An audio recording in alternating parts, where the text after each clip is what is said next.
जय श्री कृष्ण, जय श्री राधे। परम पूजनीय गुरु माँ के चरणों में कोटि कोटि वंदन। हम भक्ति योग का श्रवण कर रहे हैं।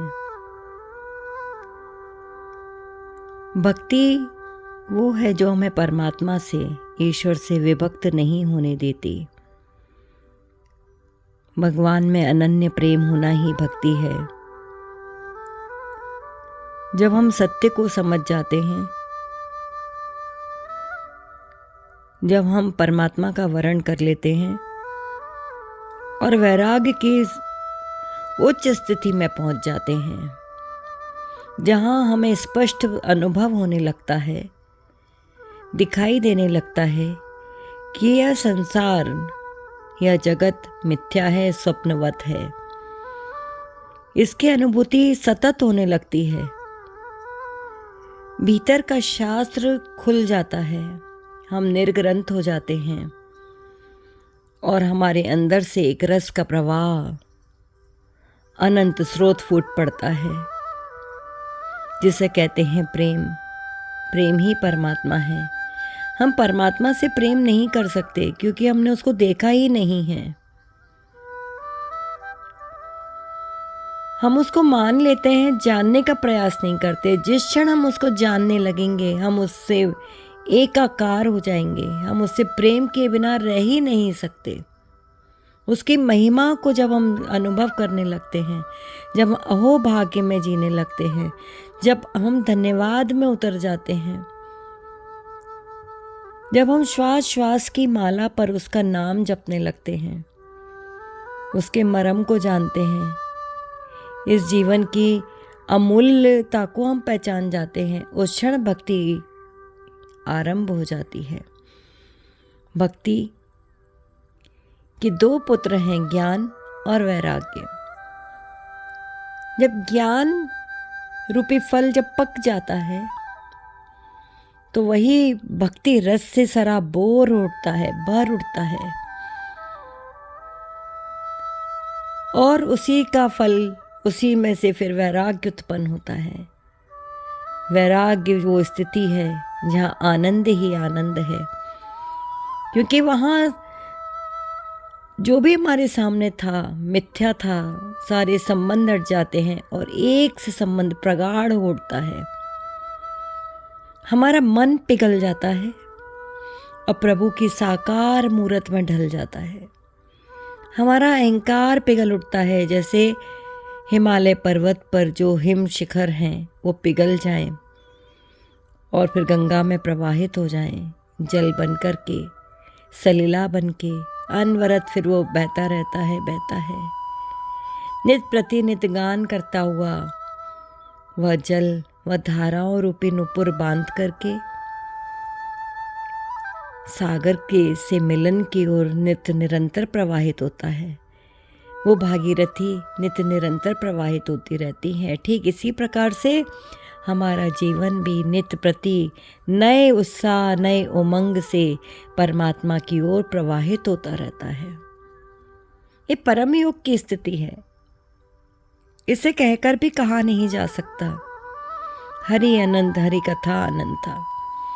ऐसे अभूतपूर्व रस को हम छोड़ करके साधारण स्तर पर संसारी बने हुए हैं।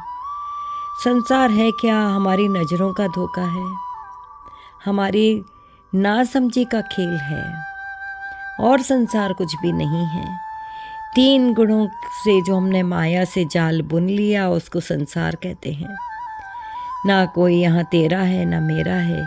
एक वो प्रीतम ही सत्य है जो है, था और हमेशा रहेगा। ना वो आता है ना जाता है, वह सर्वत्र वही वही है। जैसे एक थोड़ा सा प्यार धरती पे किसी को हो जाए तो उसकी दृष्टि में, उसके मन में सदा वही रहता है। और जब प्रीतम से, ईश्वर से प्रेम घटित हो जाए तो ये तो परम सत्य है। फिर तो वो है ही सर्वत्र, फिर तो वो धड़कन में समाया है, रोम रोम में समाया है। परंतु साधारण मनुष्य बिल्कुल उल्टी दिशा में दौड़ा जा रहा है, बेतहाशा दौड़ रहा है। उसे प्राप्त कुछ नहीं होता। वो जहाँ खोज रहा है, जहाँ ढूंढ रहा है, वह राख की परत के नीचे अंगारे हैं। मिट्टी में खोद रहा है, जहाँ कंकड़ पत्थर है। हीरे की खदान तो भीतर है, राम रसायन भीतर है, राम रतन धन भीतर है, परंतु हमें पता ही नहीं। हम ना जाने कौन सी दिशा में जा रहे हैं। ये प्रेयस पत्र, इंद्रियों को प्रिय रखने वाला, मन में संकल्प विकल्प उठाने वाला, मन में विषयों की कामना लेकर के हम भटकते रहते हैं। और याद रखिए, हम कितनी भी बड़ी भीड़ में क्यों ना हो, कितना भी प्रचुर मात्रा में धन क्यों ना हो, हम नितांत अकेले हैं जब तक वो भीतर का सखा हमको नहीं मिलता, जो सदा सदैव साथ है। जब शरीर जीव छोड़ देता है तब भी वह साथ नहीं छोड़ता। ऐसे प्रीतम को त्याग कर हम क्या कर रहे हैं? हमारे मन में परमात्मा के प्रति कोई आकर्षण उत्पन्न नहीं होता, क्योंकि हमने सुख के अभिलाषी हो गए, धन के पर हम निर्भर हो गए, भौतिक वस्तुओं पर निर्भर हैं सुख सुविधा के लिए। लेकिन हम देखते हैं सुख सुविधा ही नहीं, या तो दुख ही दुख भी है, रोग है, शोक है।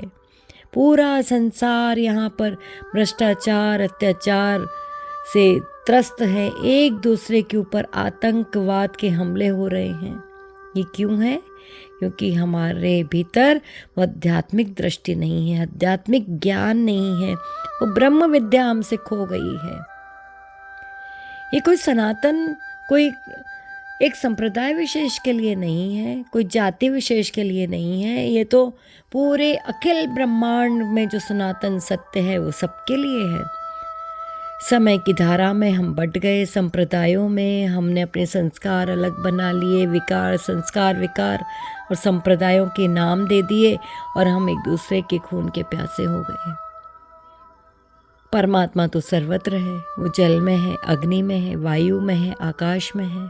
हम वृक्ष की पूजा करते हैं, हम जल देवता की पूजा करते हैं, हम आकाश की पूजा करते हैं, मंत्र उच्चारण करते हैं यज्ञ से, तो वही ऊर्जा हम तक प्रवाहित होती है। नाग देवता की भी पूजा होती है, हमने कहाँ उसको नहीं माना। यहाँ हम उसको खंडित नहीं कर सकते, और हमने खंड खंड कर दिया। कहीं मैं, कहीं तू, कहीं मेरे और मेरा, तू और तेरा। ये परायापन, ये हमें ले डूब रहा है। भारत भूमि वो भूमि है जहाँ पर नित्य निरंतर ऋषि मुनियों ने तपस्या की है। यहाँ पर भगवान ने अवतार ग्रहण किए हैं। यहीं पर गोकुल है, मथुरा है, काशी है, अयोध्या है, और पूरा भारत तीर्थ भूमि से भरा पड़ा है, तीर्थों से भरा है, मंदिरों से भरा हुआ है। हमें अपने हृदय को मंदिर बनाना है। ये सब इसलिए है परमात्मा के दिया हुआ कृपा प्रसाद कि हम अपने हृदय में उस सत्य को उजागर कर सकें। अनन्य प्रेम अमृत स्वरूपा है। नारद जी भक्ति नारद सूत्र में कहते हैं, भक्ति अमृत स्वरूपा च, भक्ति तत्काल फल देने वाली। और कैसा फल? अमृत रूपी फल, आनंद रूपी फल। वो तुरंत तत्काल सच्चिदानंद से मिलाती है। ऐसा नहीं कि भक्ति आज की और उसका फल हमें बाद में मिलेगा। सारे कर्म हम जो करते हैं उसका फल तो मिलेगा, कब मिलेगा पता नहीं। भक्ति का फल तत्काल है, और तत्काल क्या है? हमें श्री चरणों में वो समर्पित कर देती हैं भक्ति माता। आज के लिए इतना ही। जय श्री कृष्ण।